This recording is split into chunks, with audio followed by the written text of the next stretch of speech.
You set foot on foreign soil. Only this land isn't ruled by any country or government. In this land we celebrate music. In this land we celebrate games. In this land we celebrate those who compose video game music. Welcome to the VGMbassy.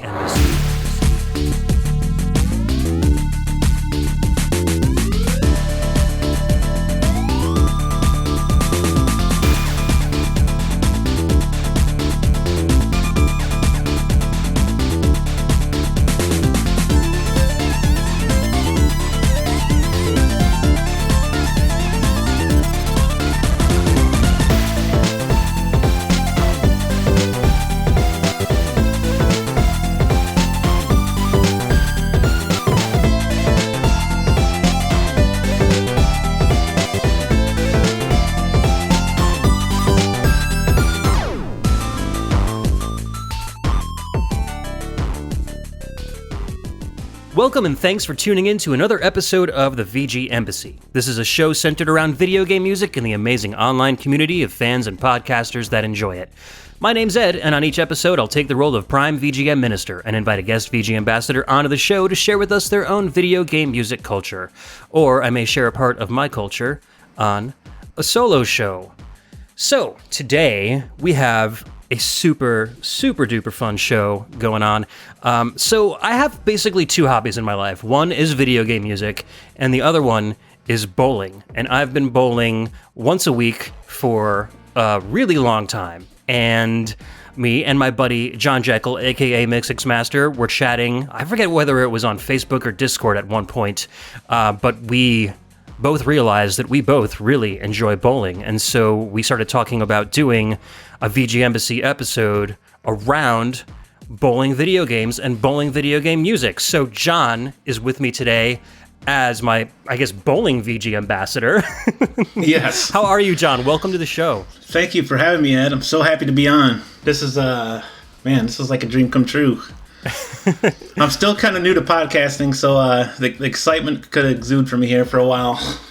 Yeah, man. So how long have you been bowling, and how did you get into it? Oh, man. I've been bowling since I was like 10 years old, and I'm actually pretty close to your age. I'm 41 now. I think I'm a little older than you. Yeah, you're 1 year older than me, so. Yeah, I've been bowling since I was about 10. Wow. Yeah, we had a bowling alley right by our house where we grew up, and we used to go there every week.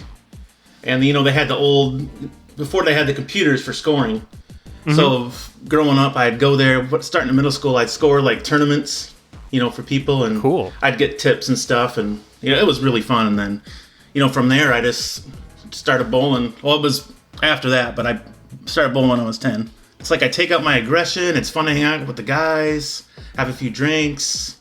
I usually just drink, honestly, I just usually drink Coke when I'm bowling. You know, I don't want it to mess up my game too much. Yeah. The caffeine always helps too. Yeah. I know that much. But yeah, it's always, you know, it's always a good time. Very cool. Just that feeling of getting a strike when you see that the ball hit the pins like perfectly and just, man, there's nothing like it, you know. There's like a particular strike sound. Yeah. You know, it just sounds different when you hit the pins perfectly. Yeah. And it's such a rewarding feeling. Oh man. Is it ever? I've been bowling since I was little, too. My grandfather bowled when he was younger. He didn't do it so much after I was born, but we live in New England, so duck pin bowling was really big around here. So being, you know, a smaller kid, the duck pin balls are much, much smaller. So he would take us duck pin bowling, and we would, you know, have fun just throwing the smaller balls down the lane. And after a while, you know, I got bigger, and he was like, all right, now we're going to try the real 10-pin, I guess is what they call it. And so, yeah, I had a lot of fun doing that, and then we would go every once in a while, and I wasn't too into it. But then when I got into my early 20s, I had two friends, my buddy Jay and my buddy Steve, and we would go every week. I don't really know how it started, but we just started bowling every single week. It's just a casual thing, no leagues or anything like that. Yeah. And then Steve was one of those guys that would, like, whenever he does something, he wants to do it like 110%. So he started watching videos and like learning about the science and stuff. And he's the first one of us that really learned how to like start throwing with a hook. And then he taught us like what he learned. So then I started throwing, and I was like, oh, this feels much better than just, you know, waving my arm down the lane and watching it go straight. And then your score improves once you get the hang of it. So we started doing that. and we were going every week, and then my first kid was born. So, and then Jay had a kid, and like we didn't have the time to start bowling anymore. So we stopped bowling for like 5 or 6 years. Steve moved away to Texas, and it was like, I guess 3 or 4 years ago, I was like, I really need to be bowling again. And my kids were older. I didn't need to be home all the time at night. So I texted my buddy Jay, and I'm like, dude, do you want to start bowling again? And he's like, yeah, absolutely. So the bowling alley that we used to go to, like right in my hometown, had closed and had been closed for a while. So we like went around the area, like looking at every single bowling alley, bowling at every lane, just to get a feel for like which ones we like. We finally settled on one that wasn't too far from us, and we've been going every week. As much as possible for like the last 3 or 4 years. So I've been away from it for a while, but now I'm getting back into it. Oh, that's getting good. Kind of back into league condition. We did bowl in one league like 10 years ago when I was there, and I got a really nice ball out of that. So I've been throwing that. But yeah, I mean, bowling is just fun for me. Yeah. It's just getting out there. It's something to do. It's something to hang out with some buddies, just like you. Have a few drinks, whether it be a beer or soda or whatever, and just try to get better. So I got a little app on my phone, and I track my scores, so I keep my averages and try to improve every week. So it's nice. I need to get that app, that app for write your scores or put your scores in. It sounds pretty neat. Yeah, it's called Bowling Buddy. It's on my iPhone, and it's like a couple bucks, but it'll keep track of your handicap. It'll keep track of your scores. It'll give you your average over time, and then over that one day. So it's really cool, and it almost makes bowling feel like a video game because it's all being calculated digitally for you. So it's really neat. Can it really get any better than that? Makes it feel like a video game? Can't get any better. Like you said at the beginning, bowling and video game music in video games. That's me right there.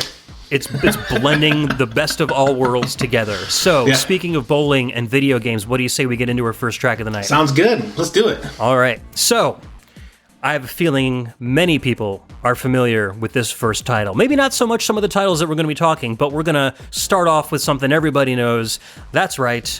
Wii Sports Bowling came out on the Wii in 2006. This is the bowling standard game tune composed by Kazumi Totaka, and we'll be right back.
All right, welcome back. That was Bowling Standard Game from Wii Sports. That is the launch title that came packed in with the Wii back in 2006, composed by Kazumi Totaka. And Kazumi Totaka composed so much Wii music. He composed all the music for the internal menu screens for the Wii as well, and like the Mii Maker and the Weather Channel and the Shop Channel, all that stuff. Yeah. So I guess when they wanted to release Wii Sports along with it, they wanted to keep all that Wii music kind of as a cohesive feel, so they got him to do the Wii Sports music as well. So he had a really big job, I guess, for Wii launch. Yeah. That's a lot of music. It was all really good music.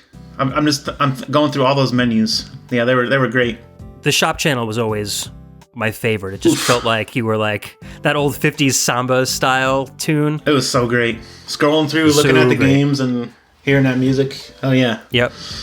Feels like you're like shopping in like your pearls and your heels and like back in like the Donna Reed show. It's like, ooh, look at this game. How much is this one?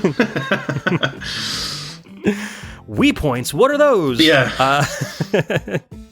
So, talking about Wii Bowling, though, this one for me feels a lot like the music from Animal Crossing, because it's got that nice kind of an acoustic guitar feel, very relaxing, something that like KK Slider might be playing while he's just like, sitting on a tree stump somewhere. Yeah.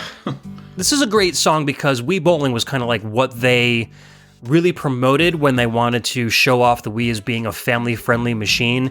So I think this music is kind of music that they chose to appeal to like the older generation, and then the newer, kids would kind of find nice and soothing too. So it doesn't really have like a bowling alley feel to me, but I think it has a kind of a wide appeal feel. What are your thoughts on it? Yeah, what's great about the, when Wii came out and the Wii Sports, they were trying to appeal to everybody. Older, younger, like you're saying. It got everybody into gaming, which was, really cool. You could play with your whole family. All sit down, grab a Wii remote, just take turns throwing strikes. You just had to make sure not to let the Wii remote hit the TV.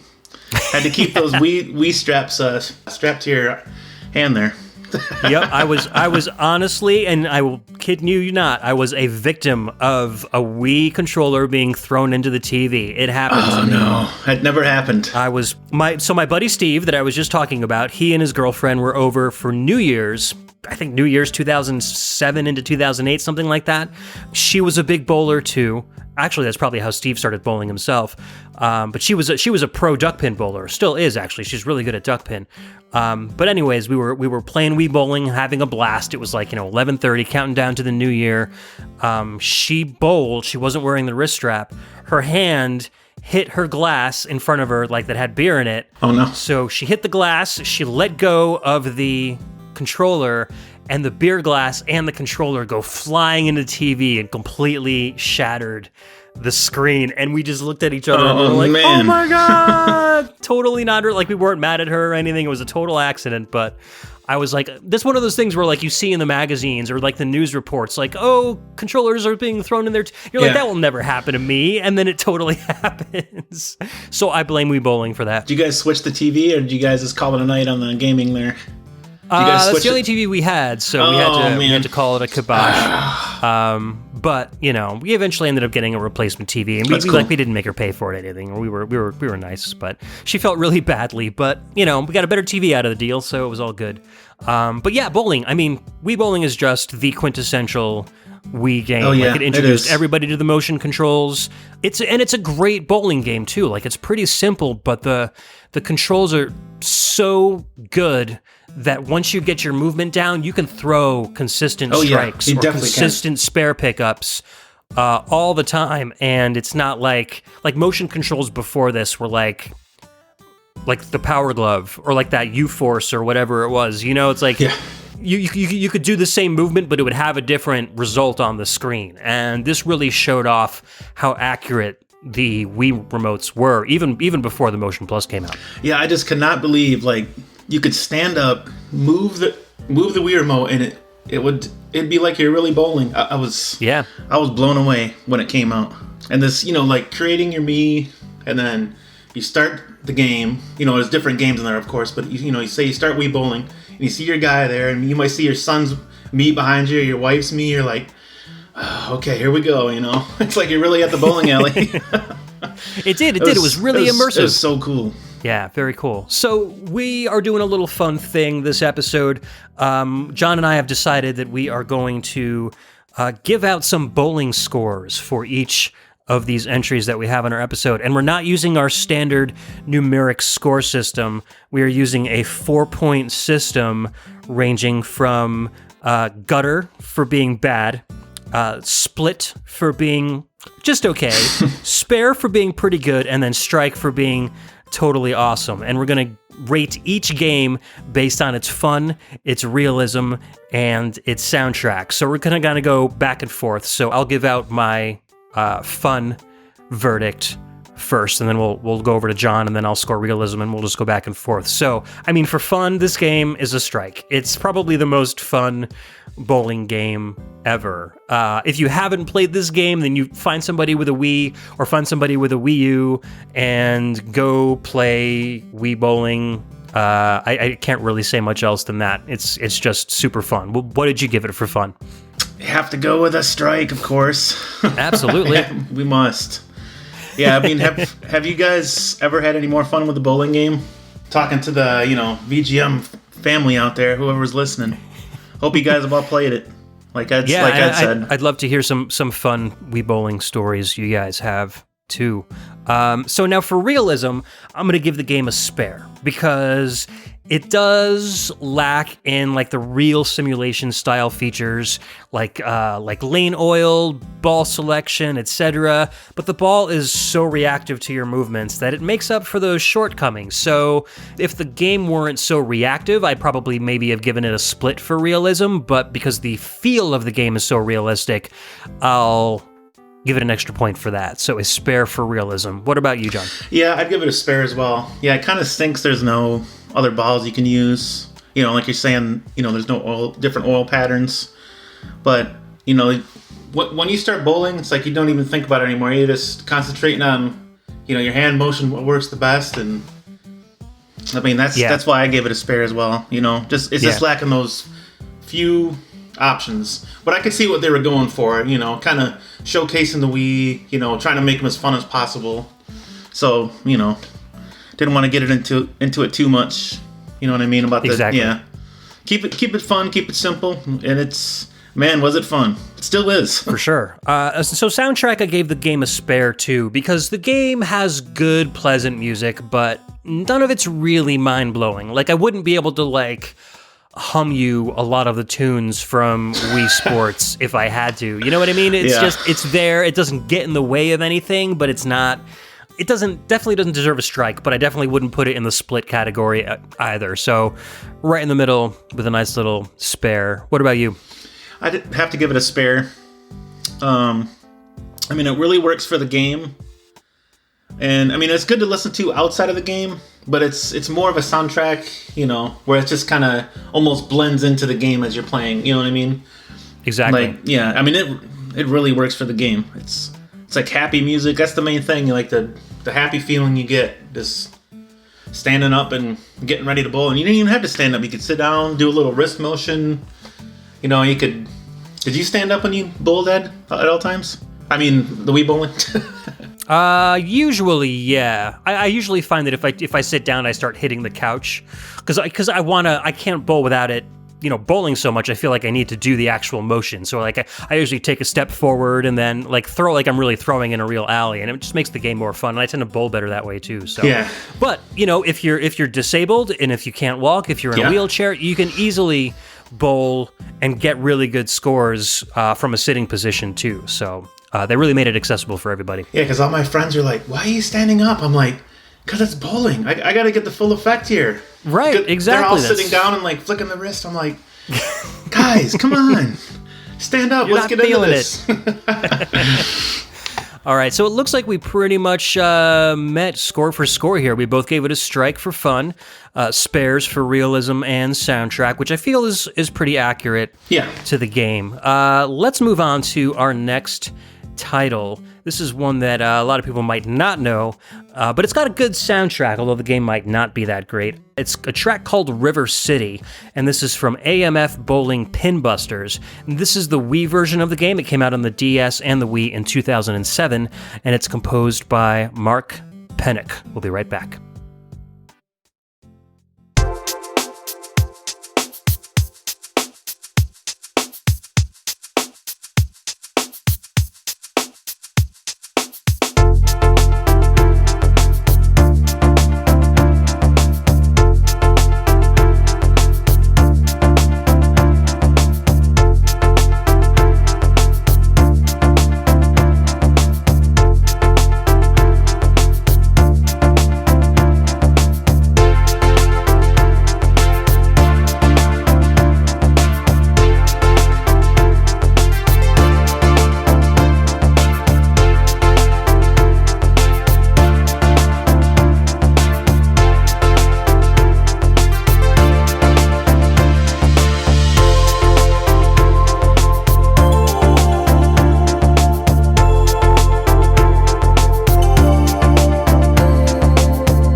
All right, we're back. That was my first selection of the day, River City from AMF Bowling Pin Busters, and that came out on the Wii in 2007. There was also a DS version of that game, but it had a different soundtrack. This one was composed by Mark Pennick. I really love this tune. It's kind of a gem in a sea of poop because this game is terrible, but this one just has a really nice airy feel to it. It's got, like, towards the end, those little kind of like Asian, almost like crystal or bell pad sounding keyboards. Really, really nice feel to this one. What'd you think about it, John? Yeah, it was nice and smooth, you know? It's like I want to take a summer drive down by the water and just cruise. Yeah, it does have a very, like, kind of like an 80s feel to it, almost. You know, nice synth sound, and then later it comes in with that xylophone, you know, kind of sound towards the end. Yeah, almost like a marimba or something. Yeah, so I really enjoyed the track. It has a lot going for it. The rest of the soundtrack is actually pretty decent too. It's like I said, it's really the only good thing about this game because it's like one of those lackluster cash-in games. It's totally redundant with Wii Bowling as a pack-in for the Wii because it doesn't add any additional features, and the bowling is more stiff and less reactive. So it's like all in all, it's worse than the game that came packed in with the system. Like, why would you even... And that game was one of, like, what, 4 games that were on Wii Sports, and this is only one game, and they didn't do it as well as the pack-in game. That's crazy. So it just... Yeah, it was silly. There's also no left-handed mode for some reason, so if you're a lefty bowler... Which would be me. Yeah, then you can't even play it correctly. No love for the left-handers. Oh, man. Nope. There's no choice of ball weights or coatings.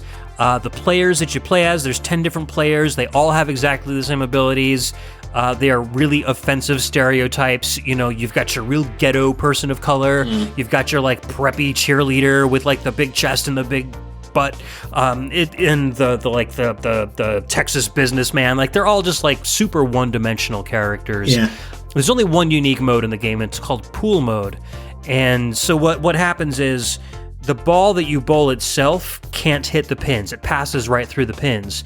Oh. There's a black 8 ball, the size of a bowling ball, right in front of the pins, and you have to roll your ball into the 8 ball and then knock it into the pins, and that can... So it's a little interesting in the fact that you can kind of play with angles, but because the ball and the pin physics are so bad, it, like, where you feel like you should throw the ball to, like, knock over the pins never works correctly. So I tried doing that, and it just wasn't really fun. So don't seek this one out, huh? Overall, if you see AMF Pin Busters on the shelf, even for like $1, I mean, unless you want to listen to the soundtrack, which is cool, I wouldn't even pick this game up at all. So saying that, onto my verdicts. For fun, I'm going to give it a gutter for all the reasons I just said above. For realism, also a gutter, because it's just a cartoony, crappy version with no options whatsoever. But the soundtrack, I'm going to give a spare, because, like I said, this song is really good. And some of the other songs, there's like 8 different locations you can play in, and they all have some pretty good soundtracks. This was my favorite of them, but they have kind of different genres. There's like a rock song and a couple different songs you can listen to. And those are pretty good, but definitely not worth the price of admission. So John, you didn't play this one, so you don't really have scores for fun and realism, right? So what was your score for the soundtrack? I haven't heard the whole soundtrack, but from what I did hear, I'd give it a spare. I mean, it's you know, it sounds pretty good. I mean, it's nice, you know, smooth sounding. Worth putting in the show just as a warning to stay away from this one if you're looking for a bowling game. Definitely not. And I'm gonna keep tabs on this. If you say it wasn't good, I'm gonna stay far away. Put a big red X through it. Yeah. All right, man. Ready to get into our next track? Yeah, I'm ready. All right. You want to tell us what it is? Yes. We got one of the best here. It is 100 Pin Bowling from Wii Sports Resort. Came out on the Wii in 2009, composed by Ryo Nagamatsu. And are you ready to take a ball and hit 100 pins? I think I am. Let's give that a listen, huh? All right, let's go.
Welcome back. That was 100 Pin Bowling from Wii Sports Resort.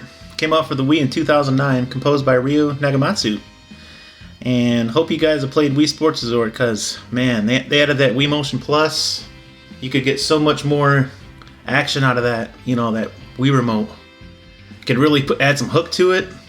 Yeah, for sure. And, the 100 Pin Bowling, that was satisfying, wasn't it? Yeah, well, Wii Sports Resort on the whole was just a fantastic game. It had so many different games packed into it, so much variety. It's so good. And just the fact that the bowling aspect of it was so much better, too. It was like they could have just come out with Wii Motion Plus Bowling, and I would have been happy. But they also added like a dozen extra really fun games that you can play alongside it.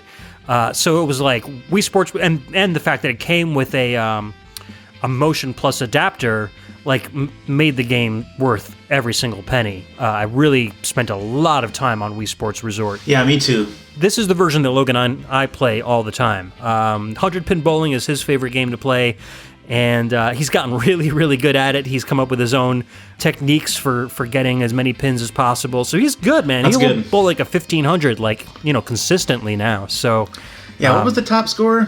So I guess it'd be 3,000, right? Because it's 100 pins. Right, so 300 is a perfect game in 10 pin, and then 100 pin, you just multiply it by 10, so it's 3,000. I bowled a 2590 earlier today. I had a really good game. That's really good. Marked every single frame, so strikes or spares every single frame. I think I got like 8 strikes and 2 spares, and then spared out on the bonus frame at the end of the game. Yeah, so I had a really, really good game, which is cool, because once you do that, you get to the pro mode. And so now my ball has like stars all over it, so it gives you like a little reward for doing a really good job. So it was a lot of fun. That's right. Yeah, because I haven't played it in probably about a year, maybe a little bit more. I need to get that out and start playing it with my son again. Oh yeah, I think he's definitely. So how old is your son? 7. Oh yeah, so he's like perfect age to start playing and getting good, because he's just as old as Logan is. So I'm sure he'll have a blast playing too. Yeah, it's like we could be like long lost brothers. we're both like 40. We both have 7-year-old sons. That's true. We both love bowling and video games. It's pretty crazy. That is really ridiculous. I know it is, isn't it? And we both love 100 Pin Bowling, and we both love 100 Pin Bowling music too. So your thoughts on this particular track? Yeah, just how it comes in with the guitar. Just the saxophone. Some of the drum fills it has is really cool, and just it really gets you pumped up. It's kind of a short track, but it really gets you pumped up to, just get up, stand up, and crank those strikes out, Yeah, it's funny how different a feel it is from the standard bowling, from the first track that we played in the show, because that was just acoustic, very nice and relaxing, and then this is like super get up and go kind of music. It almost feels like music you'd hear at like, a bar, like a biker bar or something. It's got some really nice breakdowns in it, a saxophone solo, some really chuggy guitars. It's a lot of fun, and it's a different composer. So I guess he just decided that he was going to go in kind of a different direction when he wrote this particular track. Just as a side note, this game also came out for the Wii U as part of the Wii Sports Club. So the 100 Pin Bowling music is the same between Wii Sports Resort and Wii Sports Club. So this particular track is a version I ripped from Wii Sports Club. It was just a little bit higher bitrate song, so it sounded a little more clear. So we're listening to the Wii Sports Club version. If you listen to the two side by side, you'd barely notice the difference. But it's great because now with the Wii U, you can go play the game in high def, get the same experience, listen to the same cool music at the same time. So it's good to go. Want to move on to our scores for Wii Sports Resort? Sure. Let's do it. All right. So my verdict for fun, it's a strike, of course. I mean, it's probably the only thing more fun than Wii Bowling is Wii 100 Pin Bowling. I don't really have much more to say about that. What did you give it for fun? A strike. Nothing other than a strike. It's got to be. Wii Motion Plus was added for more precision, but the only thing made it more of. With the Wii Motion Plus, it was harder to get a 300. I only got one 300 on Wii Sports Resort.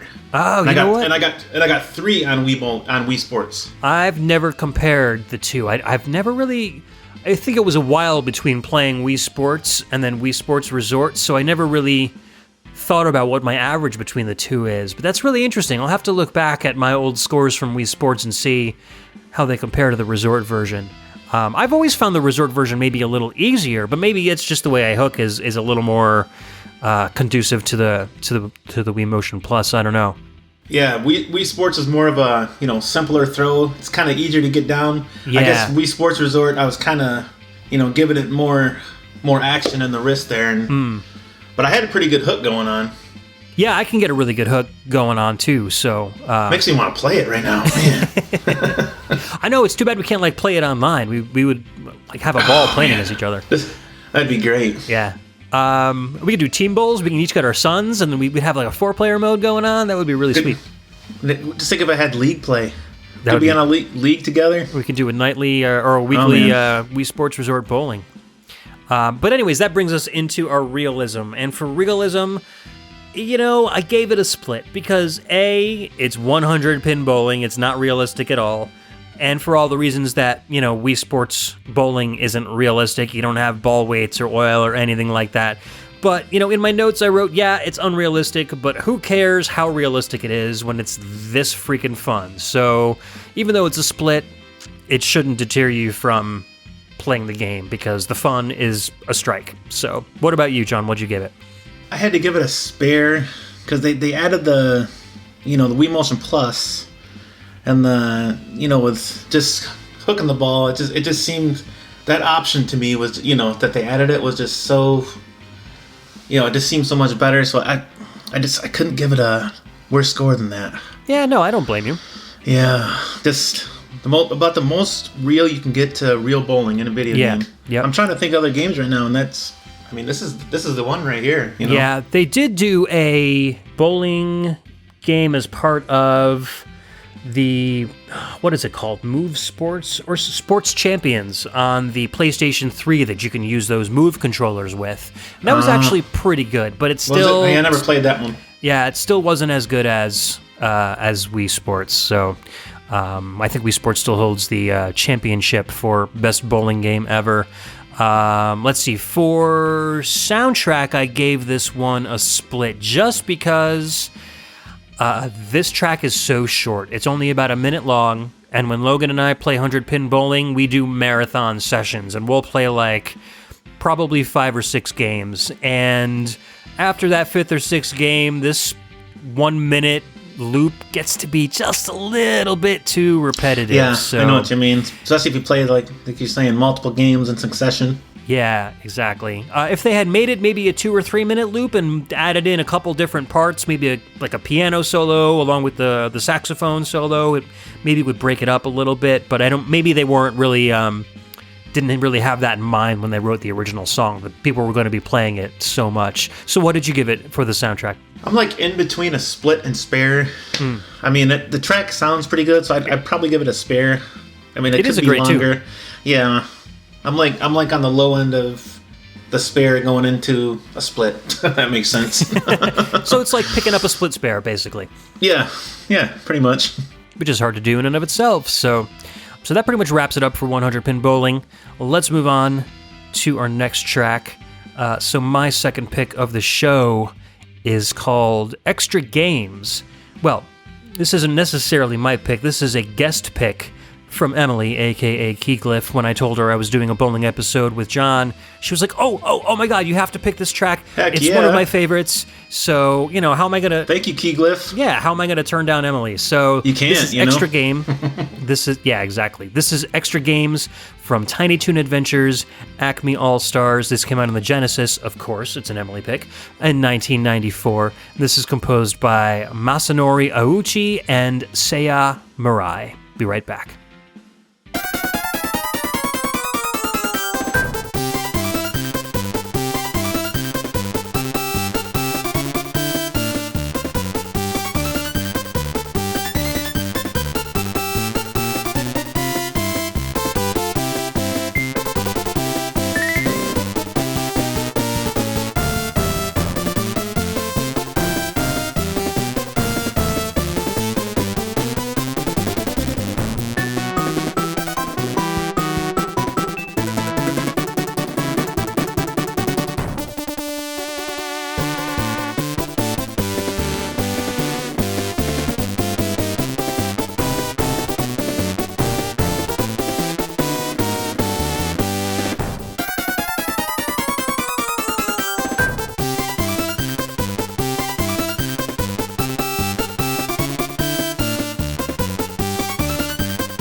All right, we're back. That was Extra Games from Tiny Toon Adventures Acme All-Stars that came out on the Sega Genesis in 1994, composed by Masanori Awuchi and Seiya Mirai. This was a fun little Konami title with all of the Tiny Toon Adventures characters in it. Again, kind of similar to Wii Sports Resort, like it had a lot of different sports games you can play, except in, like 16-bit mode instead of, the 3D Wii mode. And bowling was under the extra option, so it was kind of a mini game along with all the major other games. I think they had, you said, there was basketball, and Keyglyph was actually streaming this one night on her Twitch channel, but I was actually out bowling while she was doing it, coincidentally, so I didn't get a chance to watch her. I just turned on the bowling mode myself and played it a little bit. As far as the music goes, I really like this track. It's very carnival-like. It just feels, it has that very, very Tiny Toon style intro. Yeah, it's very happy sounding. Yeah, the instruments are very rich and very kind of unique to this game. Everything sounds like it was made with a really good sound driver, so I was kind of happy with how everything sounded. Well, what'd you think? Yeah, it's just a kind of track where you just think of being a kid again. Those kind of happy sounding tracks, getting in a good mood, just sometimes you just think of the good old days of being a kid and going outside, running around with your friends, kind of like that. This one, this has a real carousel feel. Yeah. I feel if I got in a merry-go-round, I can envision this track being played as I was going around on the horses. That's definitely the kind of feel that I get from it, that kind of a Calliope style song, which I don't know, it doesn't really fit with bowling that well, but this isn't really that realistic of a bowling game anyway. Yeah, you can't tell it's a bowling game from the track. I mean, bowling. Yeah, no. Yeah. So speaking of which, here's my verdict. Sadly, I'm going to give this game so when I say this game, I mean just the bowling mini game in Acme All-Stars. I've heard that the game itself is a lot of fun. I know Emily loves it, and she has great taste in games, so I don't want to poop all over that. But the bowling game itself, for me, the fun was just in the gutter. It was probably the least amount of fun I've ever had with a video game ever. So you walk up, so it's a side scrolling, well, not even scrolling, but it's a side view. So the alley on the screen goes from left to right. So all the pins are on the right-hand side. You see a Buster Bunny on the left-hand side. You walk up, and you can choose the power of your ball with the slider that you can move back and forth kind of at will. And then you hit the C button to start your throw, and it's a directional meter. So it just goes up and down, which is basically left and right for the alley that you're facing. But it goes up and down super fast. There's really no good way that you could stop this with any skill to direct your ball flow. Yeah. So you just kind of have to try to pound the C button when it gets to the middle-ish, and I could just not get the timing down right. So I was always throwing into the gutter. And when you do hit pins, they just kind of spin. There's no real good pin physics or anything. They actually spin and then blink and disappear. So there's no dead wood. Okay. There's no realism at all. You can't throw a hook. You can't choose your different balls. It just, between the realism and the fun, I had to give gutters to both, because this was barely bowling at all. So, kind of a shame. Yeah, there's actually a game coming up later that we're talking about where that same problem with it, the bar moves too fast, but I'll save it till we get to the game. Yeah. I know the feeling, you're trying to stop it and you just can't get it to stop at the right point. Yeah, I know that the developers want to give it a little bit of challenge, but when you make it that hard, it immediately just sucks the fun out of the whole game. For the soundtrack, though, I did give it a spare. I mean, I've listened to the whole soundtrack, and it's a lot of fun. I mean, this was a really, really well-composed Genesis soundtrack. Konami had a great handle on how to use the Genesis FM music, and this track was just one of the great tunes that's in the game. So I gave it a spare. So based on this tune alone, John, what would you give the soundtrack? Because I know you didn't get to play this game, right? No, I sadly did not play this one. I would give it a spare. It's like I was saying earlier. It's very happy sounding. It gets you in a good mood. Just Yeah, I mean, sometimes that's what you want with a video game track, you know? Yeah. I mean, of course, you know, you get in different moods. Sometimes you want the more serious tracks, but, you know, sometimes there's nothing better than, you know, you wake up, you start driving, you having a bad morning, and you put this track on. It's gonna hype you up, get you smiling. Suddenly there's clowns jumping out of the trees, and everything's like going all circus on you. Have some cotton candy for breakfast. Yeah. Ooh, that sounds really good. I'm gonna have to try that sometime. I don't know, man. I'd probably get a stomachache off of that so early in the morning. Yeah, me too. So, yeah, gutter, spare. But, like I said, if you do see this game on the shelf and it's cheap and you're thinking about getting it, I would recommend getting it. Just don't play the bowling game first. It'll turn you right off to the whole cart. Go ahead and play like the main games first, and they are much, much more fun.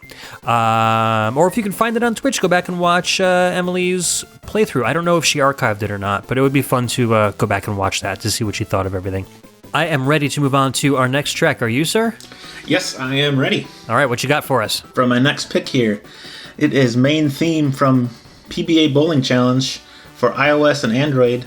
Came out in 2013 and was unknown on this composer. I could not find one. Yeah, no known composer for this one, but it's a pretty good track. So let's give it a listen, and we'll be right back. Yep, let's do it.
Welcome back. That was Main Theme from PBA Bowling Challenge for the iOS and Android.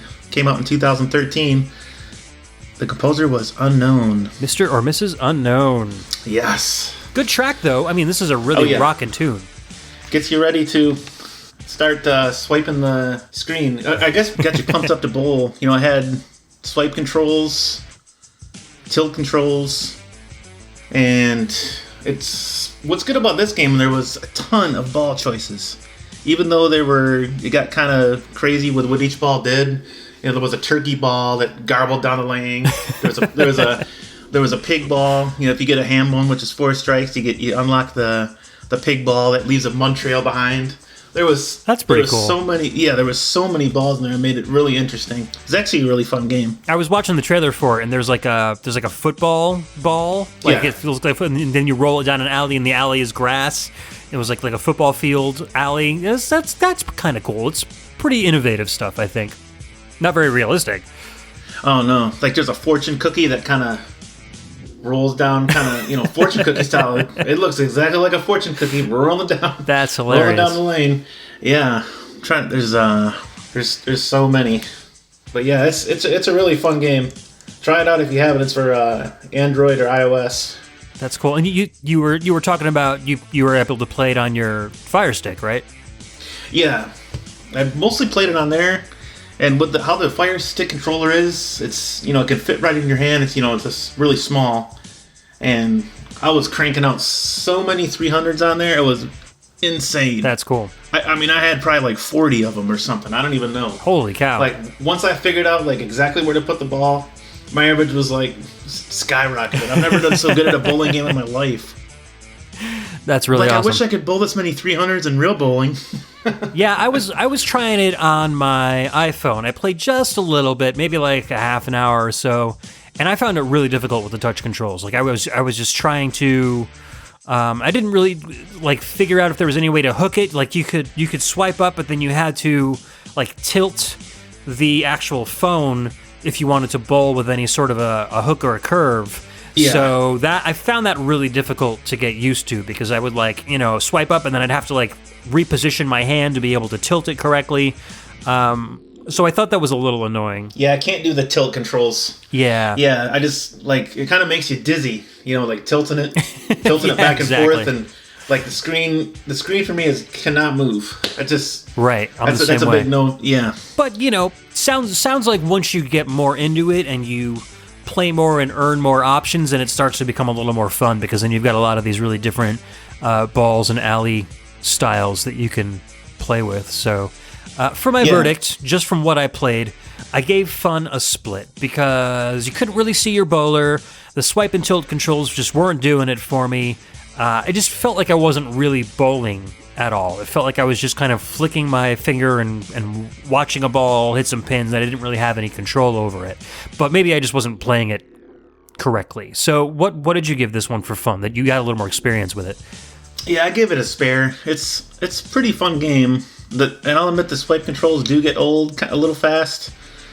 But just even the sound effect of when you get a strike, like, it is so realistic. Probably the most realistic strike I've heard on a game. Oh, that's cool. Things like that, the little things. Like, you can tell the makers of the game, they really either researched the PBA or involved with it somehow. Because you can tell they took some care into creating it. Speaking of which, there's nothing better than getting a strike in 100-pin bowling because the pin falling sound lasts for like a second and a half. You just hear all these pins falling like, and then they finally all go down, and you're like, oh man, that's the best sound ever. It's just like white noise. And then when you go back, say you bowl a game of 100-pin bowling, and you go back to the 10-pin, you're like, this just isn't doing it for me anymore. Yeah. It feels like it's a cheesy version of bowling. It's like when you go to the bowling alley, you want to see 100 pins and not 10. Oh, that would be so great. Logan was actually just saying that today. He's like, this would be so awesome to do in real life. Like, how do you think they would set those pins up? And I'm like, I don't know, man. You have to build a special machine to set a 100-pin lane up over and over again. Like, that would cost a lot of money. So those workers would be... Oof, they'd be working hard on that one. If I won the lottery and was like a billionaire, maybe I'd commission somebody to build a 100-pin bowling alley. That would be awesome. If I had so much money that I didn't know what to do with it. Let me know if you ever want to do that. We could go in together. We could. Yeah. You can play the North Carolina Lotto. I'll play the Connecticut Lotto, and we'll get double our chances. Oh man, that sounds good. Let's do it. So, long lost brothers coming together to open a bowling alley. Right. So speaking of winning the lotto for realism, I gave this one a split because I just wasn't feeling this as far as realism goes. I mean, there are a lot of balls and stuff, but like I said, you were talking about fortune cookie balls, and you can bowl footballs down the lane. Like, so it's not really realistic at all. So it's not so much of a ridiculous game that like it's a gutter, but I felt that a split was kind of necessary for this one. What did you give realism? I gave it a spare. With all the options I was talking about earlier, I mean, it's really kind of out there. Like I just thought of another ball. It's called the meatball. And it's like it has a bone coming out both ends, and it kind of warbles down the lane. Okay. Yeah, I mean it's out there with its type of balls, but I mean if you're looking for a pretty fun bowling game on your phone, this is the one to get right here. You're making me want to play this more because I feel like maybe I just didn't give it enough of a chance. It's probably pretty plain at the beginning. See, they should have put all the crazy stuff up front so that it sucks people in. But instead, for the first couple games, you're just playing a really traditional bowling game, and it just didn't feel like it had. There wasn't even any like inkling that any of this crazy fun stuff was to come. So I just didn't really think about that stuff. So now maybe I'll go back and play it again and see if I can get to that really crazy stuff. Yeah, definitely. As you keep going, you gain levels and unlocks more balls to get, and then you start bowling bowling, better bowlers. You have one-on-one matches. I don't know if you got that far. You end up having one-on-one matches with PBA bowlers. Oh, that's cool. And at first they're not that good, but as you get further and further, they get tougher. But yes, it's pretty fun. Cool. All right, so I'll give it another shot. Just those swipe controls. Yeah, Yeah, it's still on my phone. So you know what? I do have an Android phone, and I do have a controller for that Android phone. So maybe I'll see if it's compatible with that. Oh, cool. And maybe I can use the analog sticks instead of the swipe controls. Start throwing my own 300 games. So for the soundtrack, I gave this one a split because you heard the entire soundtrack, folks. This is the only song that is in the game, and while it is a decent song, that's all there is. And it just plays while you're in like the first couple menus, and there's no music at all that I heard while you're actually playing the bowling game itself, right? No, yeah, this is the only track, the whole game. Yeah. So by that Mr. or Mrs. Unknown, I can't really give it a good score for just one track, even though it's kind of fun, but it's kind of repetitive at the same time. So, what do you think about it? Yeah, I gave it a split. Decent track, gets you fired up, but it's kind of a short track, and you want at least, you're looking for at least a couple more songs in the soundtrack. Yeah, exactly. But yeah, I guess with some of the, especially the mobile phone games nowadays, they have, the one track, and, that introduces it and that's it. Right, it almost harkens back to like those old Commodore 64 games that just had a title theme, and then, you'd play a game without music. That's almost kind of like what mobile games are doing. And so many people play mobile games with the volume down that I guess it kind of makes sense. Not a lot of people are listening to the music anyway, so yeah, that's true. Why bother, paying somebody a lot of money to put a whole bunch of tracks into your game when it's going to be played on silent? Unless the people you get where, you're out in public and they blast their phone full blast, and you're like, you just want to tell them so hard to turn it down. But, I was actually getting a haircut yesterday, and there was a guy waiting for a haircut along with me that had his phone up full blast. Speaking of that, so those people need to get headphones or just turn their volume down. So rude. It's like, yeah, it is. We don't want to hear that unless you're getting strikes, and maybe I'll want to, but exactly. Yeah, please stop. All right, so let's not get any further off track. Let's get back to the bowling. Let's move on to my next track. This is the title screen from a game called 10-Pin Champions Alley. This was released on the PS2 only in European regions in 1996. Again, composed by an unknown artist. Let's give it a listen. We'll be right back.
All right, guys, welcome back. That was the title screen music from 10-Pin Champions Alley, released on the PS2 in Europe only in 1996, composed by an unknown artist. And why do you have to be unknown? This song is so good. This is definitely got to be my favorite track from the episode. It's really good. Just those horns and the saxophone solo, and then like that xylophone solo. It's so groovy and so well done. I could listen to this on repeat forever and ever and ever. It just, I don't know, the feeling I get from it is just confidence and energy and just bright, happy days. Like you're just spending a weekend walking through the city without a care in the world. Like it's such an uplifting tune. What'd you think about it, John? Yeah, you ever get that feeling like you walk in a room and you want like some entrance music? Yes. This could be it right here. This is where everybody would look at you and be like, who is that dude? And now he must bowl 300s all the time. And now introducing Mixxmaster.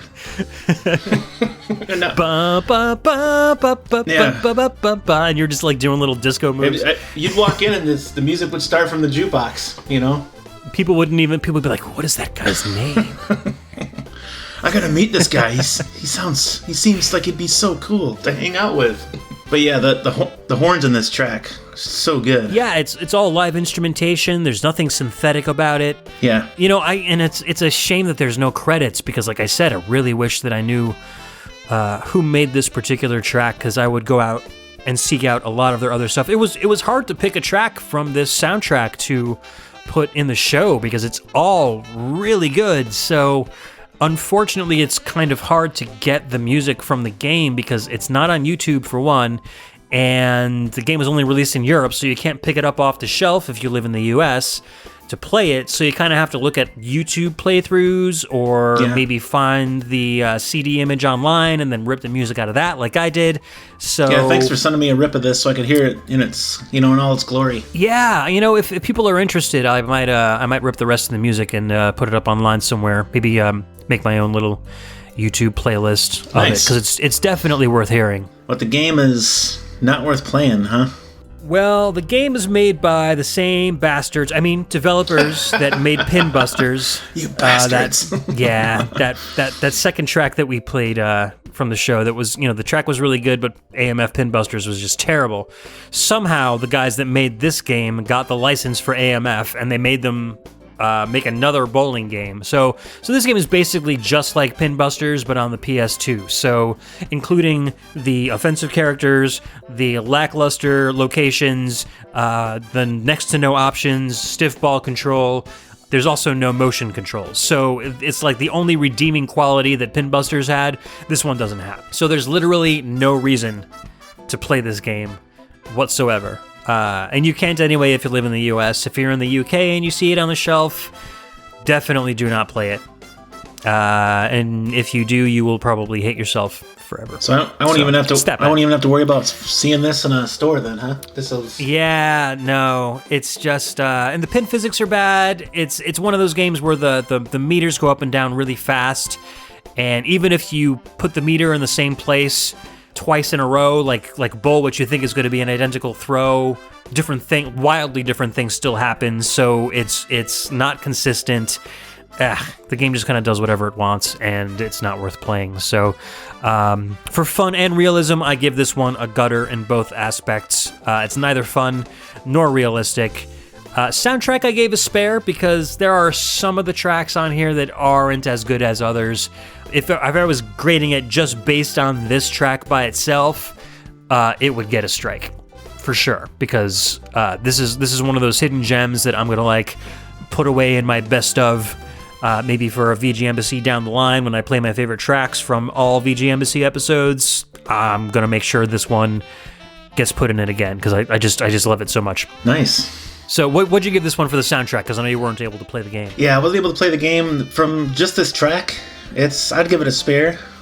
It's pretty groovy song, and the horns in it, and it has a good saxophone solo. It's like I was listening to a song from Chicago. It's because I just seen them in concert this summer, so it's like I'm in front of them.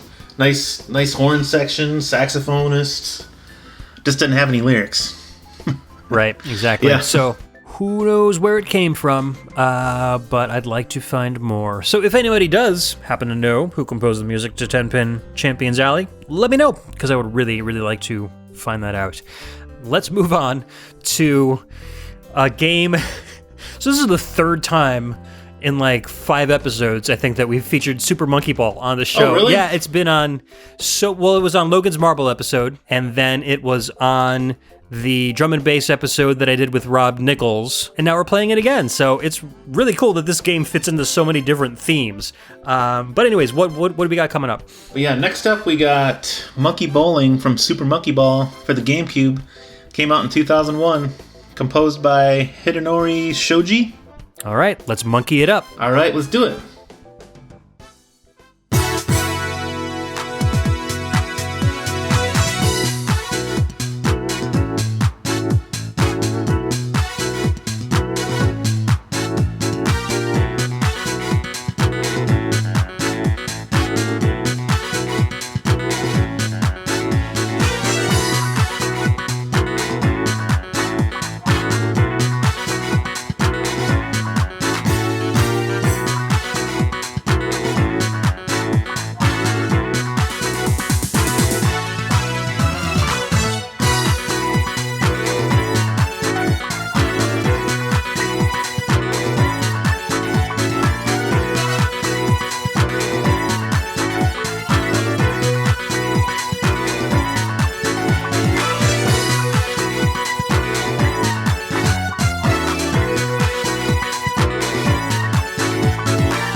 Welcome back. That was Monkey Bowling from Super Monkey Ball for the GameCube.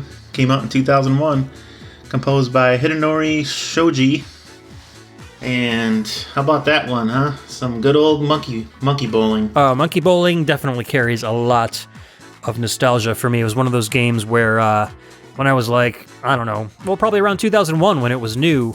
Matter of fact, I have a import copy of Super Monkey Ball for the GameCube because I originally got an import GameCube before the American version came out, and I got 2 games with it, Super Monkey Ball and the Resident Evil remake. And because Resident Evil Remake was so hard to play in Japanese, we basically only played Super Monkey Ball on the GameCube. And because everybody wanted to play the GameCube because it was brand new, all my friends and all my brother's friends used to come over. We all used to gather downstairs in our basement bedroom and play Super Monkey Ball, Monkey Target, and Monkey Bowling.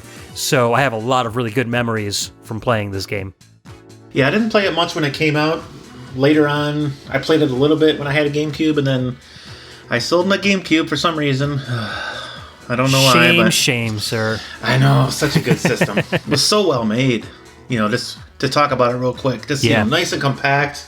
I love the small discs. It's just, it worked perfect up to the day I sold it, and we won't talk about that anymore. But yeah, Super Monkey Ball. That's it was fun. I played with my son today, and if you guys have ever played it, what Ed was talking about earlier with some of the other games with the power bar, were you talking about? Oh yeah, well you were reminding me about it too. So the bar that goes up and down, just kind of very similar to the Acme All Stars bowling game. It's a really fast bar, and it's really hard to get consistently, the same power every single time. Yeah, and what's weird about this game is, well, I guess it's not really weird, but the power bar goes left and right, and that's actually kind of easy to get full power, but the direction, that is one that's... Yep. Remember, you got the direction that goes tick, tick, tick, tick, tick, back and forth, and it goes so fast, and it's so hard to stop where you want it to. You almost cannot do the same ball twice. It's so tough. The way I remember it, because I played Monkey Ball Deluxe a lot too, and that was like the PS2 version, which kind of had the best of Monkey Ball 1 and 2. I remember it being that the lower the power you set, the slower the directional went back and forth. So if you're bowling super hard, like even in real life, if you're throwing the ball really hard, you have less control over it. So I think that's kind of what they were trying to simulate with Monkey Bowling. So if you put the power all the way up, then your directional goes back and forth really, really fast. And if you like back down on the power, then your directional doesn't go back and forth as fast. I do full power every time. Actually, I don't even know about that. Since I've had the game back, I've never did low power. Try that out next time you play it. I'm pretty sure that's how I remember it. Yeah. Try like half power and see how that works. Yeah, then when you're playing with your son, use it as a trick and like get better scores, and he'll be like, "Dad, how are you doing that?" And you can be like, "Well, I'll tell you a little secret, son." Yeah. That the Prime VGM Minister once told me. Yeah, VGM Prime Minister Ed told me how to do it there, but yeah, it's just imagine us sitting there like one by one going back and forth. How do we make this thing stop? Yeah. And all the while we could have just did less power. I'm gonna try that like this weekend with my son. I'm intrigued. Yeah, with bowling games, it's like everybody always wants to go max power, but it's not always the best idea. And even in real life, throwing at max power isn't always the best idea. Sometimes you want to get a little more hook in there, so you want to throw a little lighter so your ball can come back across the alley a little bit faster. So sometimes at the end of the night, like in real bowling, you had a bad night and you kind of want to, that last ball, you kind of want to throw a little bit fast just to get that last bit of aggression out, and it's never a good ball. you lose control of it. I even try to throw it straight sometimes and throw no hook just to whip it down there, but Yep. I don't know why I do that. Sometimes just hearing it smash against the back plate is a rewarding feeling, even if you missed every single pin. So. Yeah, like if it's a good game, I would never do it. But if I'm bowling like a 160, 170, I'm like, okay, screw it. I'm getting some aggression out. Here we go. So, my verdict for this game as far as fun goes is spare, because as a single-player game, monkey bowling is not that much fun. There's not many options. You just kind of go in and bowling and whatever. But as a multiplayer game or a party game, monkey bowling is a lot of fun, because then you have a lot of people that you're playing with. You're probably playing it along with playing Monkey Target, and you guys are already hooting and hollering and having a great time. So it just gives monkey bowling that much more of a positive feel. So it really depends on how you're playing the game. What did you think of the fun factor for this one? Just real quick, let me say the Monkey Target makes the game worthy of purchase. Absolutely. Yeah, it's so fun. But yeah, for the bowling, for that I'd give it a split.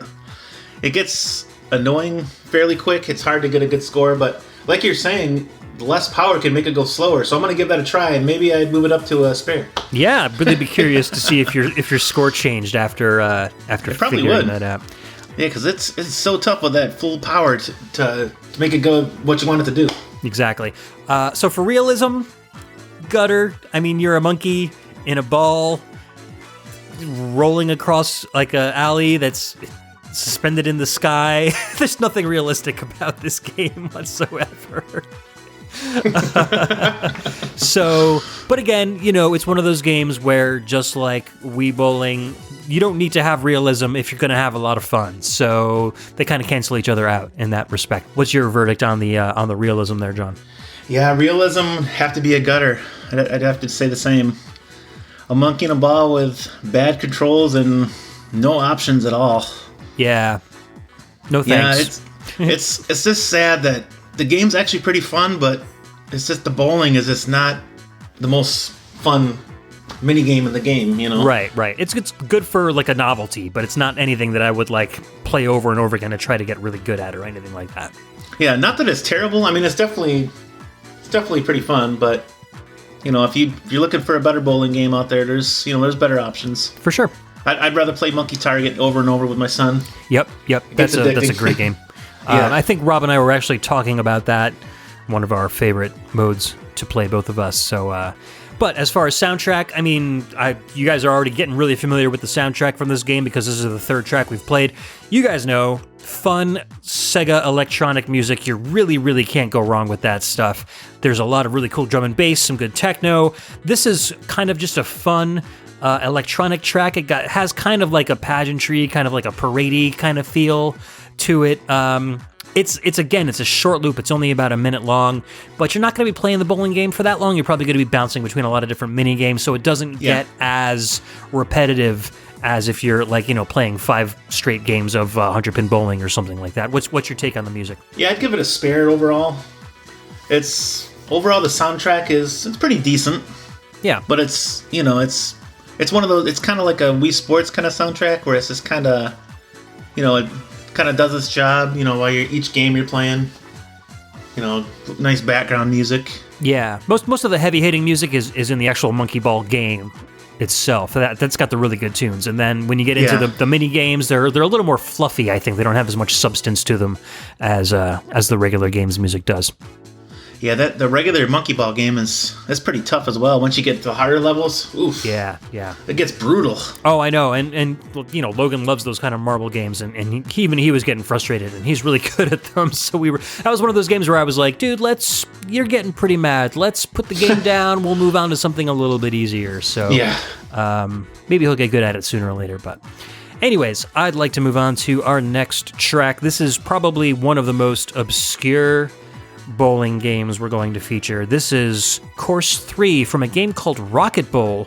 This came out on PC and Mac, and later on the Xbox 360, starting in 2004, composed by Byron Estep, and this is a YouTube arrangement of the song by Hector Jaime Ledesma, and I'll go into a little bit about why that is when we come back from the music.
All right, that was Course 3 from Rocket Bowl. That came out on the PC and Mac in 2004, and then I think it came out on the Xbox 360 in 2012. I have to look at my notes, but I didn't mark that one down.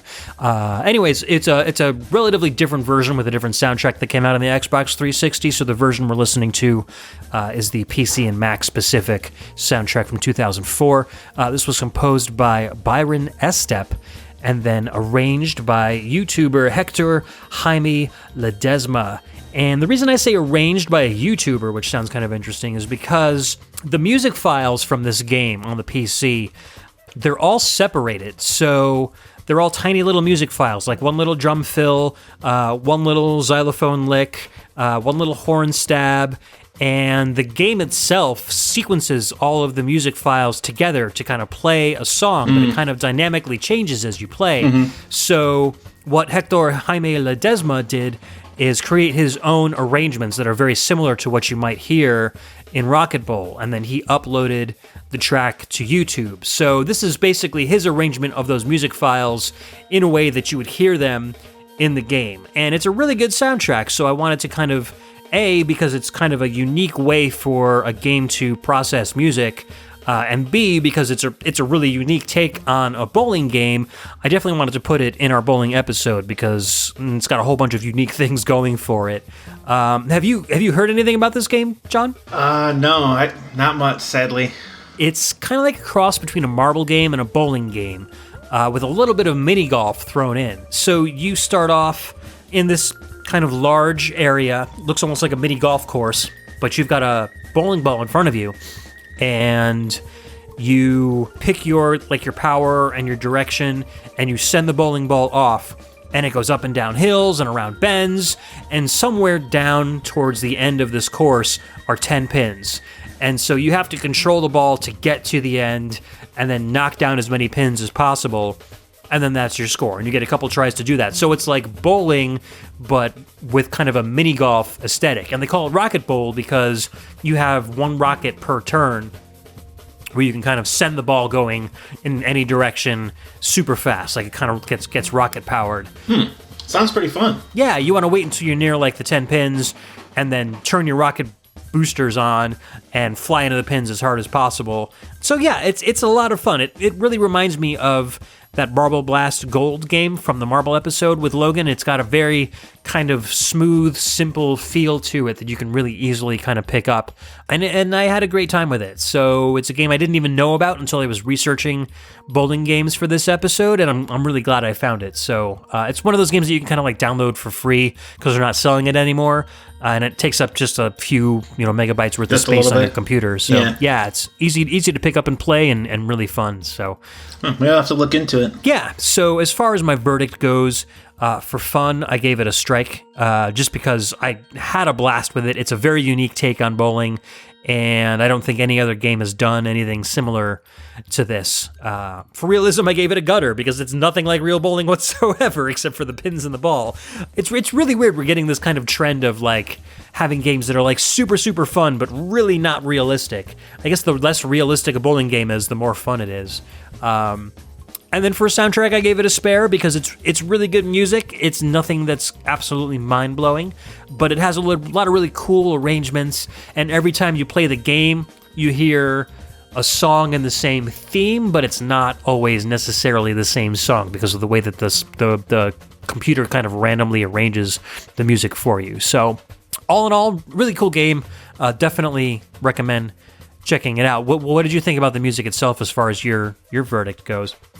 Yeah, I'd have to give it a spare. That drummer really goes to town, huh? Yes, a lot of crazy drum fills in this one, that's for sure. Yeah, a little bit of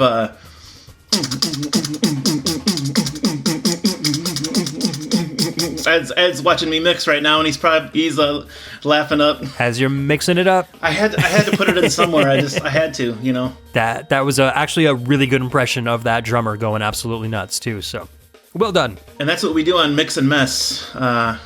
Once an episode, I try to surprise Alex with a little mix. He doesn't know when I'm going to do it. That's awesome. In the first episode, when you guys hear that, it totally takes Alex off guard. He's like, "Whoa." That's really was cool. Crazy, but Yeah, back to the game here, I guess.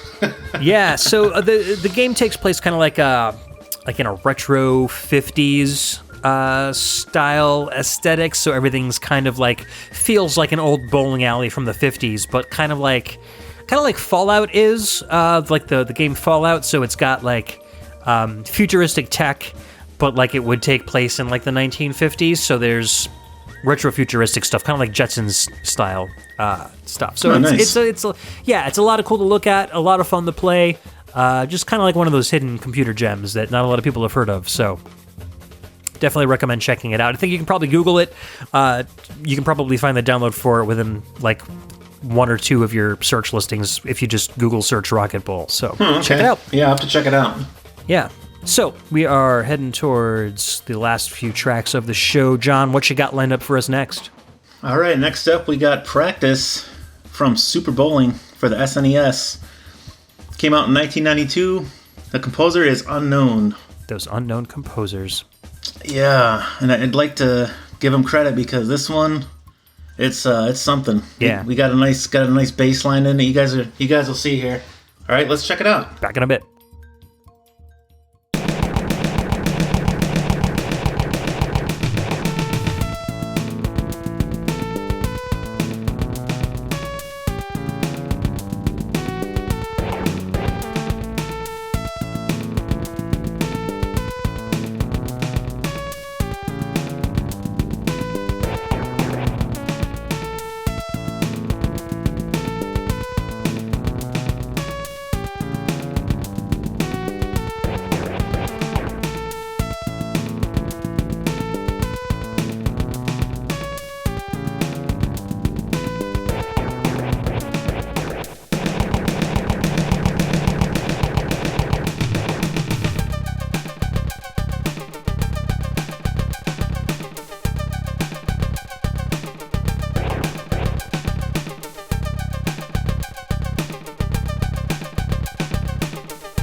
Welcome back. That was Practice from Super Bowling for the SNES. Came out in 1992. Composer is unknown. As usual. Yeah. If you're listening to this, Mr. Composer, please let us know you composed this, because this track is, wow, it's a good one, isn't it? Yeah, I really like this one. It's got a nice kind of a more gritty feel to it. We've been listening to a lot of really kind of like nice and airy or very, very happy tunes. This one has more of a cool, like a urban, like rap style feel with a lot of those like record scratches going on in the background. Yeah, and that breakdown in the middle, when it kind of does that. Yeah. That has that bass that comes in, like the lower bass. Hope you guys listen to this in headphones. You can really hear the full effect. But yeah, It's a really good one. Yeah, fantastic bass. Sadly, I've never played this game, though. Yo, you've never played this game? No. This one I remember renting when I was a kid, when the game was pretty new, because like I said, even back then, we really liked bowling. So when my brother and I saw this at the rental shop, we were like, yeah, let's check it out and see what's going on with it. And we had a lot of fun with it. It was very arcadey and very easy. I hadn't played it in ages, and I just, booted it up again just to check it out for the show. And my very first game, I bowled a 217. Good bowling score. Yeah, and that was after a couple of gutters for the first couple of frames, just trying to figure out how to get it. So I probably would have gotten a near perfect game first time. So that just kind of shows you how easy it is. There's an oil selection. Easy to pick up and play. Yeah, and there's an oil selection option where you can choose an all dry, a top oiled, or an all oiled lane, which is really nice because then you can kind of tailor the lane oil to your particular throwing style. And it's got several characters, but no strengths or weaknesses for them. You're just basically choosing your preferred look. But you can choose your ball weight, but it doesn't really tell you how it affects play too much. And when I was playing, I was playing with a 12-pound ball, and it was acting like it was a 16-pounder. It was just kind of like mowing through all the pins. Then there's a golf mode, so you can set up pins at increasingly harder configurations, and it gives you a par. So if it's a really complicated one, you have 3 or 4 balls to try to get down all the pins, kind of like in golf. So, all in all, it had a lot of really cool modes. For a 16-bit game, it had so much more options and variations than a lot of the later games did, which I found really, really interesting and kind of sad that, you had games that had a lot of these cool options that they just, for some reason, everything just went by the wayside when they started making games for the PS2 and the Wii. It was really unfortunate. Yeah. As far as my verdict goes for fun, I gave it a spare, just because it's really easy to get really good high scores.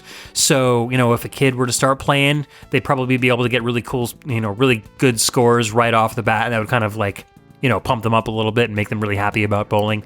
For realism, I gave it a split because it's got decent options for a 16-bit game, but the gameplay is just way too easy. Nobody can bowl that good the first time they ever pick up a game, so not really good on the realism front. And soundtrack, I gave a spare. It's nothing groundbreaking, but it doesn't deter from the game at all, and there are some really, really good jazzy tunes in this title. So I know you didn't get a chance to play the game, but what did you think of the soundtrack on a whole? What score did you give it? I'd give it a spare. Pretty decent overall. And this one here is the standout to me. And it's like one you could dance to. You could just imagine getting up and dancing to this one. Not that I'm a dancer or anything, because I'm not. But this one could make me get up and dance. Yeah, I can definitely see or imagine the it's got very cartoony anime style bowlers in this game. I can see them getting up and spinning on their heads in the middle of the alley every time they get a strike to this particular track. So yeah, it's definitely a good one. Yeah. All right, so continuing the trend of really good bowling games, we're going to move on to one of my favorite bowling games of all time. This one is Ballpolis, I guess that's how you would pronounce it, yeah, from Strike Force Bowling. And this came out on the Xbox, GameCube, and PS2 in 2004, composed by Peter, I guess we'll pronounce it Kerekes, or Kerekes, Kerekes. Peter Kerekes, let's go with that. All right, we'll be right back.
right, that was Ballpolis from Strike Force Bowling that came out on the Xbox, GameCube, and PS2 in 2004. This particular track was ripped from the PS2 version of the game, composed by Peter Karakis. I'd say this is probably the only track so far that really sounds like what I imagine bowling music to sound like. It's got that very loungy, cheesy kind of feel to it, kind of like reminds me of like the bowling characters from like the Big Lebowski or something like that, where it's just really kind of over the top. You got that like Casio keyboard intro, and then that gritty guitar break in the middle that just doesn't belong at all, and kind of slides right back into that lounge music. Like, I really, really like this track for the atmosphere around it. Like, what'd you think of it? Yeah, it actually sounds like a track that could fit like in Wii Sports almost. You know, it's got that same same kind of feel and sound. So it could fit in there somewhere. It was really good. That breakdown at like 30 seconds. That's my jam part right there. You jam. Yeah. It just kind of like comes out of nowhere, and all of a sudden you've got these like gritty guitar parts and like car horns as percussion in the background. Like, where did that come from? But it really works all the same. So I really enjoyed that part. And this is one of my favorite bowling games of all time. Like, until Wii Sports came out, this was like the bowling game for me. It's got so many cool options. It's like arcade bowling with a twist of realism. There's a whole bunch of places you can bowl, like a space station, a pyramid, a pirate ship. There's a regular bowling alley, and they've all got differently shaped pins. So like if you bowl on the space station, all the bowling pins look like rockets. All of the bowling pins on the pyramid have like little I forget what it is, but that hieroglyph, like the dog head god. It's got like those little heads on it. They all behave like regular pins, but they're just kind of shaped differently. And there's a whole bunch of different bowlers to choose from. But the cool thing is you get skill points. So regardless of which bowler skin you choose, you get like 20 skill points. So you can max out a character in spin and make them like very accurate and have no power, or you could make them even all across the board. So you can really toy around with what you want your skill level to be based on how you throw the ball. So if you're a guy who doesn't really want to throw very hard, but you want to have a lot of spin, you can kind of max out your spin and then go lighter on the power and greater on the accuracy. So there's a lot of variation, and it really makes a difference too. You definitely see a difference in your bowler when you're making them powered in different areas. That's something that none of these games really have, and it's something that I think more bowling games need to have to make games a little bit more realistic. The game runs at 60 frames per second. It looks really good. The soundtrack is really good. You can choose to have oil distribution on and off in the options, so you get a chance to make it more realistic or arcadey, depending on how you want to do it. There's a ton of different balls to choose from, so you can choose like urethane, plastic coatings, the weight of your ball, or you can choose like really weird unorthodox balls, kind of like that PBA mobile game. So you get like sanded balls, metal balls, or wood balls. And then there's a challenge mode and a golf mode in inclusion to your standard options, and you can play those both with more than one player. Challenge mode, you start with 1 pin, and then the next round you get 2 pins, and it goes all the way up to 10 pins. And so you kind of have as many chances as possible to get all the pins down in each frame, and then they kind of tally up your score, how many balls it takes to do the whole challenge. Golf has different configurations of 10 pins over 18 frames, and it's scored like golf. So you want to get the least amount of throws, and then you get, plus or minus par depending on how difficult they say it is. So all in all, it's got a ton of content, a lot of realism. It's super fun to play. Like, this is the game to get if you want to play a really good bowling game that doesn't have motion controls. John, I know you haven't probably played this game, but I really recommend you go out and get it. You'll really enjoy it. Yeah, there's a retro store nearby. I'm gonna go see if they got it. Sounds like it'd be a lot of fun. Sounds like they took a lot of care in making this one. Sounds like a ton of options. For sure. Ton of options. Seems like it'd be great. It looks good and it plays good, yeah. And also, even if you can't find it at a store, I'm sure if you wanted to go out to eBay and get it, you'd probably only be paying probably less than $10 for this game, because it's just probably one of those shovelware games that nobody really cares about, but it's just one of those hidden gems that any bowling fan should really check out. Yeah, definitely. I'm definitely gonna check it out. Good. And then I want you to tell me exactly what you think about it. I will. I definitely will. Write a 10-page report and have it on my desk tomorrow. Maybe a couple weeks. Hopefully you give me that. Sure. Just a fun little message saying, "Hey, dude, I picked it up and that was awesome." Yeah. Okay. Or I hated it. In which case, we'll talk about why you hated it, and I'll prove you wrong. I'm just kidding. So, for my verdict for fun, I gave it a strike because, like I said, I've had so much fun. It was the best bowling game on the market up to Wii Bowling. For realism, I give it a spare because it's got a lot of options. Some of those options are not so realistic, and some were definitely realistic. But a spare doesn't necessarily mean that that's bad. The strike in fun absolutely makes up for whatever the realism is lacking. And for the soundtrack, I gave it a strike too, but just because it has so much nostalgia. Everything here fits the theme of the places that you're bowling in. You're gonna get like jaunty pirate tunes for the alley that's on the pirate ship. And that's another thing that a lot of these games don't have, where if you're bowling in different locations, it doesn't affect how you bowl.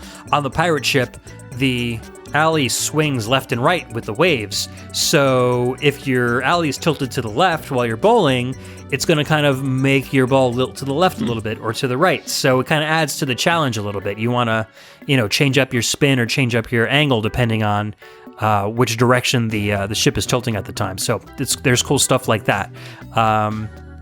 So this is probably my highest rated game of the show so far, I think, maybe of the entire show. I know you haven't played it yet, John, but what did you think of the music as far as your score? I'd give it a spare. Like we say on our team in bowling, spares win games. It's true. Keep getting your spares and good things happen. Exactly. That shows how accurate you are with your ball placement. Yeah. So you can just knock down a pin or two instead of going for the whole 10.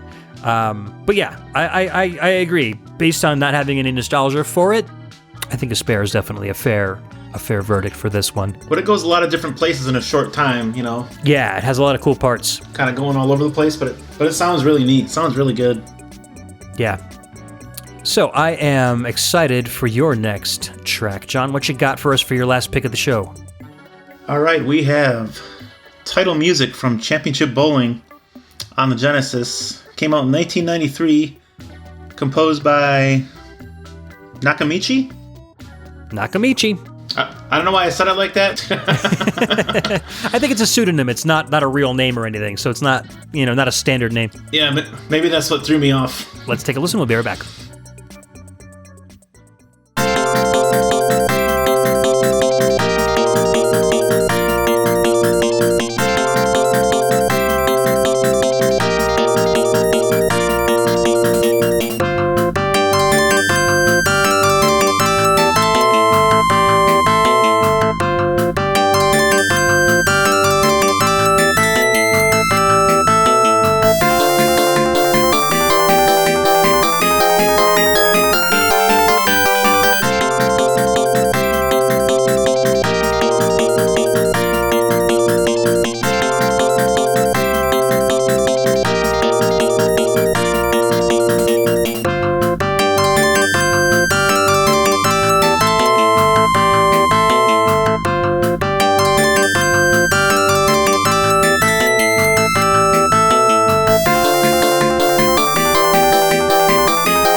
Welcome back. That was title music from Championship Bowling for the Sega Genesis. Came out in 1993, composed by Nakamichi. The mysterious Nakamichi. Yeah, the mystery composer. Yeah, there was a lot of pseudonyms in this on the credits for this game, and a lot of them aren't well known at all. So I tried to find other tracks that Nakamichi composed, but this is the only one that's ever been listed. So, but it's a great little track. It's got a nice jazzy feel to it. A nice Genesis FM instrument selections. So I really enjoyed this one. Oh yeah, it's great. Where'd you find this one? Just looking up tracks for the show. Just came upon it, and it sounded familiar. And I thought, this has got to go on the show. I'm pretty sure I heard it on Legacy Music Hour.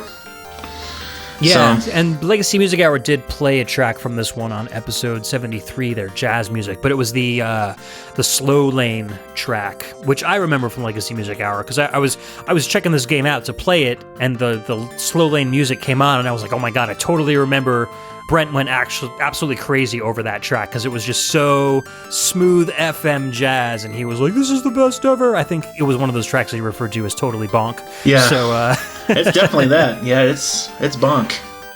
Yeah, this has a great soundtrack. So it's a shame that we don't know, who composed it, because I'd like to hear other stuff from them. But as far as the game goes, it's arcade-style bowling. The game was originally called Boogie Woogie Bowling in Japan and was published by Visco, but they handed it off to a company called Mentrix for the North American release. All they did was change where some of the music plays for some reason, and the title screen, and they completely changed the look of the character bowlers too. So in Boogie Woogie Bowling, the characters are very anime, and one of the characters is actually like a xenomorphic style alien that you can bowl as for some reason. It doesn't have any different abilities, but it's just like this weird alien creature. I don't know why they did that. That's weird. In inclusion to normal mode, this game has a spare mode, which is very similar to the golf mode in Super Bowling. And then lane conditions are actually assigned to you depending on the alley you're bowling at. So you can't choose them like in Championship Bowling. Some alleys do let you choose for that particular game, and some alleys have lanes that change conditions at random after each throw. So I can imagine that being really frustrating and really challenging, where like you have a dry lane, and then the next frame you bowl, all of a sudden it's super oily, and then it's dry again, and then it doesn't tell you, so your balls are just going to react differently every single throw. Like I couldn't imagine like bowling in real life like that at all. I know, that's what I was just thinking of. Just imagine the condition changing every shot. No, thank you. Oh, no, I would be out of that bowling alley in a heartbeat. Yeah, exactly. and I mean, there aren't very many bowling games for the Genesis, but I really think that this one is probably the best one in terms of both music and in bowling. There are 4 different characters you can choose from, and they all have different abilities, which is nice. So you can choose a character that has abilities that you want to bowl with. So it's like the power bowler, the finesse bowler, one that has like the smart bowler, which I think is just that they have a higher rate of spin than the other bowlers. So there's some good stuff. I mean, for the 16-bit era, this was one of the better bowling games. If you were looking for a game to play that's on the Genesis or the Super Nintendo. Between this one and Super Bowling, I think Championship Bowling has a few more options and a little bit better control than Super Bowling does, but you can't go wrong with Super Bowling either if you're looking for a good 16-bit title to play. So for fun, I gave this one a strike. I had a lot of fun with it. I played a whole bunch of games. I just, I basically meant to sit down and play like 5 frames just to see what the game was about. I ended up playing like 3 straight games. I had a ball, so I did not want to put it down. For realism, I gave it a spare because it's got a decent amount of options about what I'd expect from this era, and it was realistic enough that I was impressed over a lot of the newer games that really didn't have any sort of realism at all. And then for the soundtrack, again, I gave it a spare. Some of the tracks are really good, like this title theme, like the one that Legacy Music Hour played. Those are fantastic tracks. Yeah. Some of the other games' music is pretty shrill sounding. They use a lot of really high-pitched notes for like organ solos and stuff, but I don't know, just on my particular Genesis model, it was like really ear-piercingly high, not exactly what I would consider good music. So there's some good tracks you can pick out of this one, though. I know you didn't play the game, John, but what did you think of at least the music? Yeah, from what I've heard of it, I haven't heard every track, but from what I've heard, I give it a spare. It makes me want to check the game out. Yeah, no, I would definitely recommend picking this one up if you're interested in a good Genesis game. Yeah, it's like happy music, happy tune. Just at the beginning or towards the beginning where it's at da-na-na-na-na-na-na, it's just... Yeah. It feels very sports-like. Like you can almost like see like ABC Sports scrolling across the screen to that kind of a tune, Yeah, for sure. Just imagine having that track in for when PBA bowlers, watching that. Like you say, they come out and that's like their intro track. Da-da-da-da-da-da. I don't know why I'm doing it like that. Like, yeah, no, I can totally see that. I should just mix it instead of doing the da-na-na. Yeah, okay. All right, man. Are you ready for our last track of the night? Yeah, I'm ready. All right, so we started off with the most popular bowling game that just about everyone's played, ending up with one of the most obscure bowling games that not many people have probably played. This is Bowling Music A from Nestor's Funky Bowling, the Virtual Boy release from 1996. This was composed by Eric Nunemacher and Brent Lambert. see you in a couple minutes. And don't look at the red too long, or else you're going to get a headache. Be right back.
All right, welcome back. Time to take a break from the Virtual Boy. That was Bowling Music A from Nestor's Funky Bowling. Came out of the Virtual Boy in 1996, composed by Eric Nunemacher and Brent Lambert. So I have a Virtual Boy, and I do play this game pretty often, and it is a lot of fun. I do have a pretty good time with it. It doesn't have a ton of options, but I really, really like the Virtual Boy sound hardware. It's just got this nice, rich tone to it. It kind of sounds like a cross between a Game Boy and a TurboGrafx 16 to me. It's somewhere in the middle. I was thinking Game Boy, but, a little bit different. Yeah, exactly. It's got a really high-resolution wavetable synth in it, and it makes a lot of really cool music, and I'm disappointed that it wasn't utilized more. And I hope that now that, Virtual Boy logging and stuff is available so that we can rip music from emulators and stuff, I'm hoping eventually they start to make some composition tools for the Virtual Boy so some people can start making, demo scene music with Virtual Boy hardware. I think that would be really, really cool. Oh, man. That'd be awesome. Yeah, a lot of really cool stuff can be done with it. But I really like this track. I think it's just kind of gritty. Yeah, it's good. And, it feels like a dark alley. I don't know. It's not really what I would normally hear from a cartoony bowling game featuring Nestor from the Nintendo Power comics, Yeah. But it's cool. It's a different feel from most of Nintendo's music, and I really enjoyed listening to it. So, but on the whole, not much to say about this game. Like I said, it's got a couple of options. The main draw for it was that it was in 3D. So when you look at the alley, it feels like there's a lot of depth. It's got a screen setup that's very similar to Super Bowling or Championship Bowling, where you bowl and then you see a picture of your character kind of reacting to whatever, strike or spare or whatever, and they would do little cartoony motions. So if you get a gutter ball, Nestor will kind of make this little floppy motion and fall to the floor, or he'll raise his arm up in the air and do a little punch in victory if he's got a strike. So it's kind of fun watching the character react to to your different throws. But other than that, it doesn't really give you too much in the way of options and stuff. So for fun, I gave it a spare, just for being a fun basic game. It's one of the better Virtual Boy titles. There are a lot of stinkers in that collection, but this is a good playable one. Plus, it's got Nestor, so yeah, it's the only game to feature Nestor. Can't go wrong with that. For realism, I gave it a split because it's got some basic options, but not much more than choosing your ball weight. There's not a lot in the way of different alleys or anything you can go to. You just basically choose your ball and go bowl. And for soundtrack, I gave it a spare. I love this particular tune. It's just got this really cool gritty feel to it. The rest of the soundtrack is decent, but it's nothing groundbreaking. There are a lot of really, really good Virtual Boy soundtracks out there. This one falls kind of in the middle. It's not terrible, but it's not super duper awesome. What do you think of the music, John? Yeah, I'd give it a split, kind of going more closer to a spare. I mean, it sounds decent, but nothing, you know. I mean, it's not bad, but it's not, you know, spectacular to me. But Yeah. But then again, I haven't heard a ton of Virtual Boy music, and it's not bad by any means. You know, it's maybe it's that. It's just, you know, maybe if I heard more tracks for the Virtual Boy, it kind of grow on me a little bit. Yeah, I'm going to try to integrate some more Virtual Boy music, just because having one, and I have a flash cart for it, so I can load up any Virtual Boy game I want. Having that ability to play a lot of these games first person that not a lot of other people have, I feel like I'd like to add some more Virtual Boy stuff so I can tell people more about some Virtual Boy titles that are worth playing and some soundtracks that are worth listening to. So this will be the first in hopefully a line of good Virtual Boy tracks to play on the VGMbassy. So, that being said, that about wraps up our show. John, I had a blast talking about bowling. Thank you so much for being on the show with me. Oh, I had such a good time. It's like a dream come true. So, I'd like to hear, everyone listening, what your favorite bowling tracks were. If you have some other bowling games that we don't know about that you'd like to share, you can check us out on Facebook at facebook.com/group/thevgmbassy and leave a post with your favorite bowling game or favorite bowling soundtrack. You can check us out on Discord, so you can head over to thevgmbassy.com. There is a link to our Discord group at the top of the website page, and that'll bring you directly to our Discord server, and that is always active with a bunch of really cool people talking about video game music all day long. You can also join our Patreon page from the website as well. And of course, I'd like to thank our Patreon patrons at the Tours level: Shoryu Kenny, Cameron Childs, and Michael Bridgewater from the Forever Sound Version podcast. Our VG emissaries: Chris Murray, Chris Myers, Donovan Orofino, Ben the Dyad Dishman, one Mr. John Jekel, thank you very much. That's me. Chris Steenerson, Jordan Worma from the Table to Stage podcast, and our audio attaché members, Cameron Worma, Carlito from the Heroes 3 podcast, and Scott McElhone, and the VG Ambassador, our patron saint of VGM podcasts, Alex, the Messenger. The Messenger. Thank you guys so much for your support. We really, really appreciate it. And as always, I'd like to thank Indira for the art and Trevin Hughes, a.k.a. Dread, for the podcast theme song. So, once more, thank you so much, John, for hanging out with me tonight and checking pleasure. out some bowling games. We'll think about a theme to have you on again for another episode of the VGMbassy. I have a couple things in mind. Yeah, good. Excellent. So we'll work on that, and we'll have you back pretty soon. And as always, thank you guys for listening, and we'll be back in another 2 weeks with a super cool episode of the VGMbassy. Have a good night, everybody. Bye, guys.